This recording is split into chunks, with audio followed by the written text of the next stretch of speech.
Hey there, folks. Welcome to Spectrum Pulse. We talk about music, movies, art, and culture.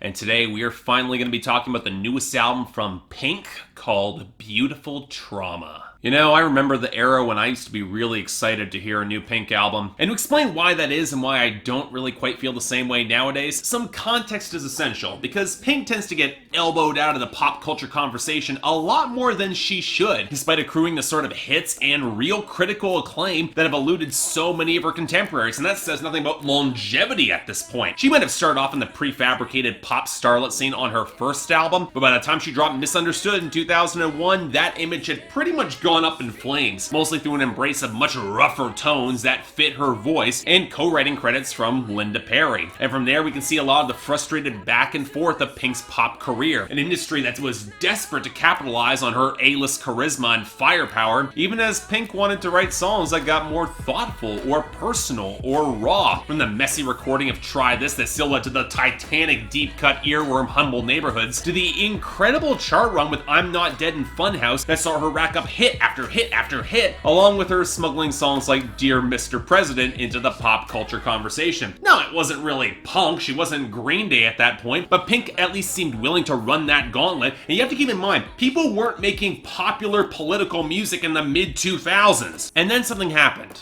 There seemed to be signs as early as 2010, but in 2012 we got The Truth About Love that seemed more sanitized and pop than ever. And yeah, okay, it fit the overmixed sound of the time. Pop rock had died a slow death in the mainstream by then, but it didn't really fit her straining vocals, and even if I don't dislike the album as much as I did 5 years ago, it was a painful low point for her, with Greg Kurstin and Jeff Basker trying to engineer a tone that used to come naturally, and lyrics that could feel borderline self-parody in their party girl veneer that, let's be honest, Kesha at least embraced with some self-awareness. Not even the Max Martin contributions were all that salvageable from that album. It's not good. And then Pink just left the mainstream entirely to work with City and Colour on You Plus Me, and at that point, I had just assumed that she had left pop altogether. But then came Just Like Fire last year, which felt like a pale shadow of everything Pink had done before, and actually wound up on my list of the worst hit songs of 2016. I stand by that. And well, What About Us did seem like an improvement. I had no idea Beautiful Trauma would bring any of that spark that I loved about Pink back. The producers and collaborating list did seem a little bit more promising, even though, just like last time, I was a little bit nervous about that Eminem collaboration. But hey, Pink is still a phenomenal singer. She's a great presence in pop culture. So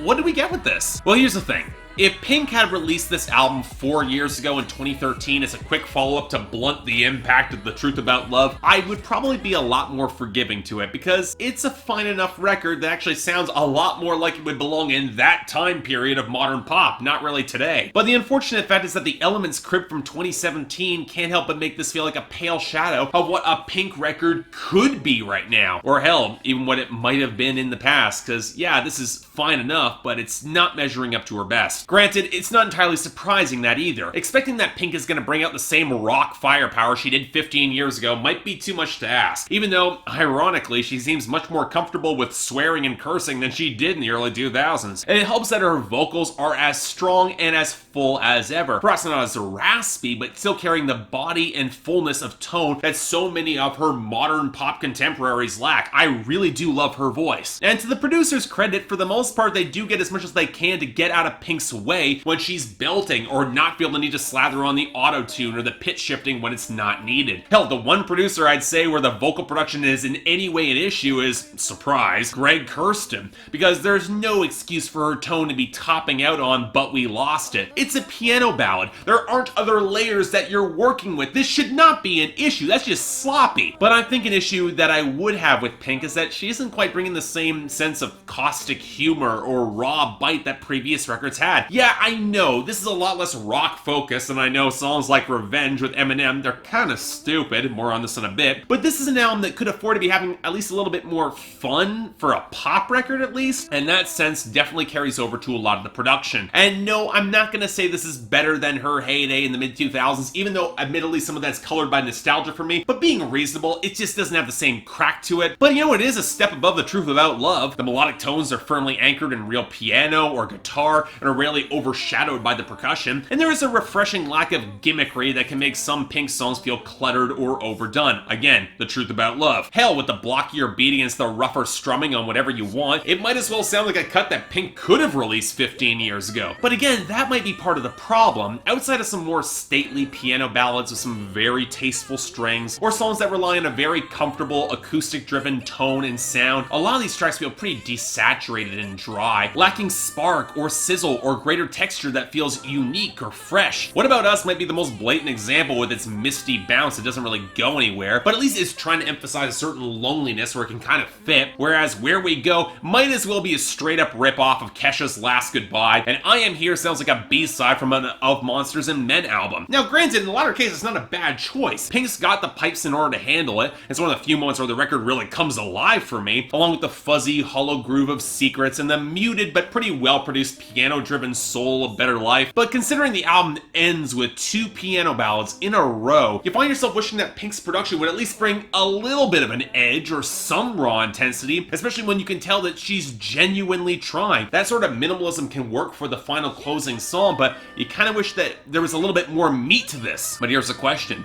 Is Pink gonna really bring the goods here in order to back that up? Well, then we have to get to the content and the lyrics, and if you're familiar with the string of twisted love-hate scenes that Pink usually creates, you'll know exactly what to expect, almost to the point where it becomes distressingly easy to point to tracks that she has made in the past that touch on very similar points and do it better. Now, to her credit, her own framing of these songs is somewhat changed. On songs like Whatever You Want or Wild Hearts Can't Be Broken, it's very believable when she says that she'll be just fine if she leaves, but she's making a choice to put in the effort and try in a way where a less mature songwriter or even pop artist would just cut and run, which then anchors the lingering heartbreak of faded love on songs like But We Lost Him, or watching the relationship just collapse in slow motion like on Where We Go and Better Life, when the effort just wasn't enough, it falls short. And she's conscious enough of the framing to keep it balanced and fair to both her and her partner, with the best possible example honestly being Revenge, where she and Eminem play partners that are cheating on each other in a relationship that neither are reliable narrators, and the song hits just the right point of being kind of over the top sour melodrama to hit sardonic humor. At least for me, it's kind of silly. But on the flip side, you can also tell that Pink might surrender a little bit too much editorial control to some of her co-writers at points, which can definitely lead to some mixed results. Sure, I think Pink is far more effective at conveying the raw vulnerability of Tobias Jesso Jr. than he has ever been himself, and she's a natural fit for the sort of precise yet unstable detail balanced out with elegance that comes with Jack Antonoff's co-writing. But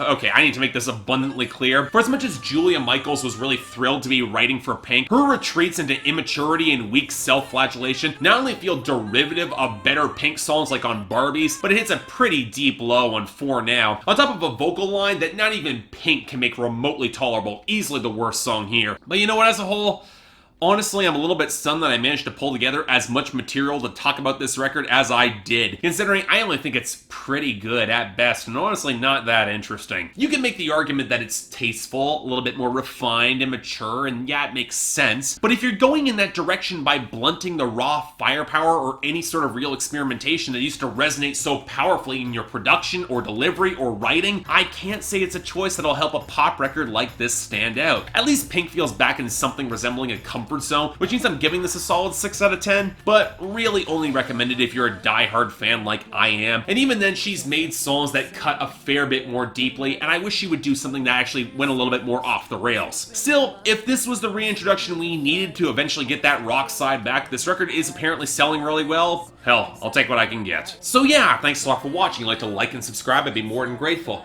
I know, Pink fans, I know there's a surprising number of you. I was actually surprised how well this record seems to be selling, but hey, just be honest, I want to like this record more. It's just not the same level of Misunderstood or Funhouse or I'm Not Dead, which I think are just much more strong, much more consistent, and frankly a lot more interesting. But hey, if you want to buy the record, links in the description below. You want to tell me how wrong I am, polls right there.